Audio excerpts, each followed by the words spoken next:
Okay, in this video, I'm going to explain my perceptions as to why the Earth is such a consciousness mess. The barriers are not as simple as you might think. Now, I realize that we live in an evidence-based society and that I purposely spend zero time trying to sell you new ideas using evidence.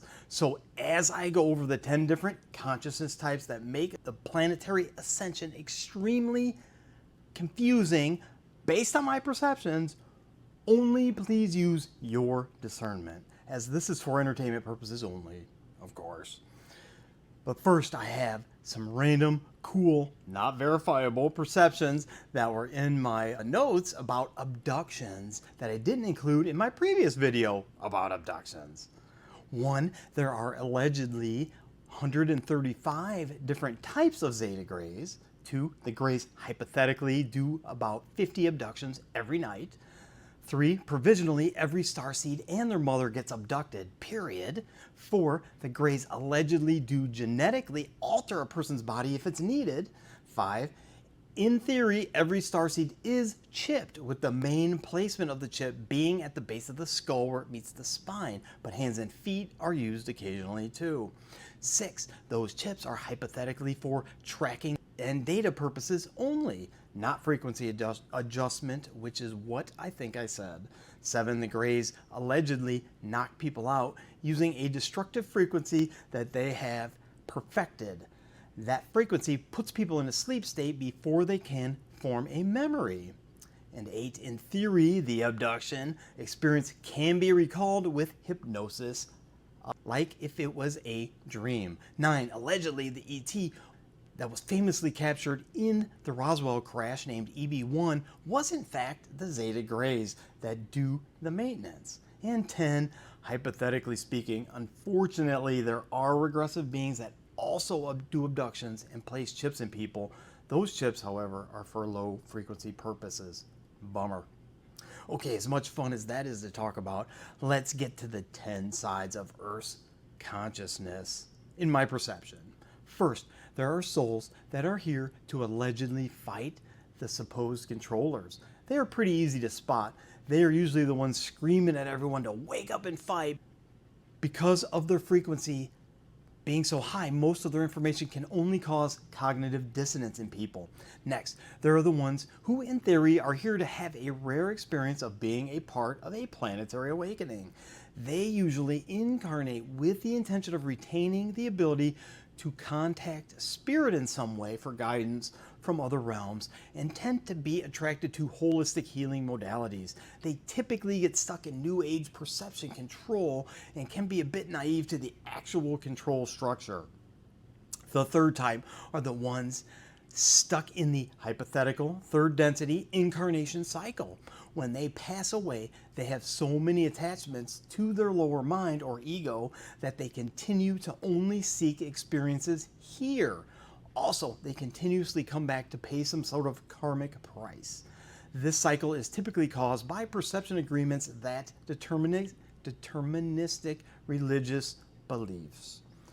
The fourth type are the ones who unverifiably simply incarnate here to have a rare limited third density experience. They have no intention of waking up or pursuing spiritual matters.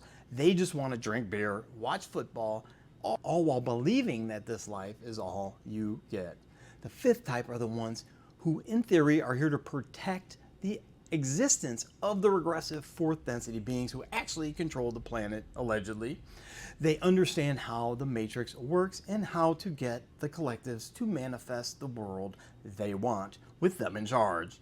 Okay, the sixth beings are the ones that hypothetically come here to ease the suffering that happens in this dense physicality with the methods that are outside of the normal social circles. So they do this by retaining an aspect of their spiritual skills during this incarnation. They have no intention of ending the matrix, only making it more tolerable. They're typically mediums, people who channel other beings, and spiritual gurus.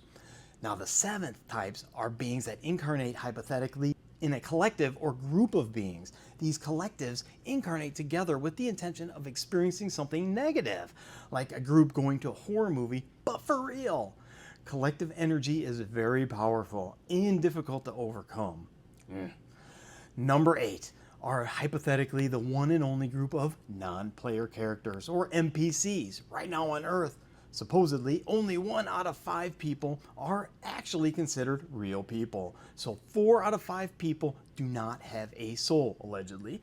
The NPCs are controlled by an AI hive mind and only exist to provoke an emotional response from you as part of the game. I think they're doing a heck of a job, supposedly. 9 are the ones who, in theory, are here to help ease the suffering and work towards planetary advancement by working with the current rules of the 3D game. They believe in slow change over time using technology or religious advancement.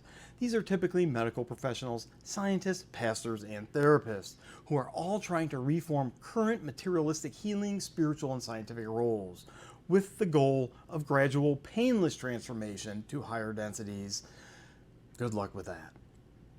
And last but not least, at number 10 are the ones who are here to confront all 9 sides of the Earth's consciousness. Okay, maybe not the NPCs anyway, but hypothetically, it's very isolating to be able to see all the sides from a higher plane. They understand how the soup is made, why it always has the same awful taste, and what ingredients to change to be able to work towards a more desirable flavor.